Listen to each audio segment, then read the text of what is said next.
বর্ষাকাল মনে হয় শুধু আসামেই এসেছে, তাছাড়া মনে হয় আর কোথাও বৃষ্টি হচ্ছে না।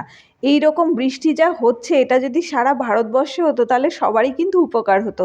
তো যাই হোক, আজকে সকালটাও এইরকম বৃষ্টি ভেজা দিয়েই শুরু হয়েছিল।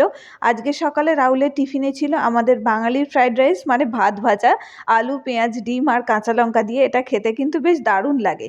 সকালবেলা সব কাজকর্ম কমপ্লিট করে রান্নাও করে নিয়েছিলাম, আর আজকে দুপুরের জন্য রান্না করেছিলাম ভেন্ডি আলু আর উচ্ছে দিয়ে ভাজা, আর করেছিলাম পাবদা মাছের ঝাল।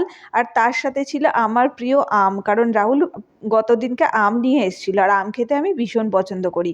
বিকাল হতে না হতেই একটু রেডি হয়ে নিয়েছিলাম একটা ভিডিও শ্যুট করার জন্য। একটু সেজে গুজে রেডি না হলে তো হয় না, তো সেই জন্য ভালো করে রেডি হয়ে নিচ্ছিলাম ভিডিওটা শ্যুট করব বলে। তো আজকের ভিডিওটা কেমন লাগলো অবশ্যই কমেন্টে জানিও। আর যদি ভিডিওটা ভালো লেগে থাকে তাহলে অবশ্যই চ্যানেলটাকে সাবস্ক্রাইব করে দিয়ে পাশে থেকো। দেখা হচ্ছে পরের ভিডিওতে।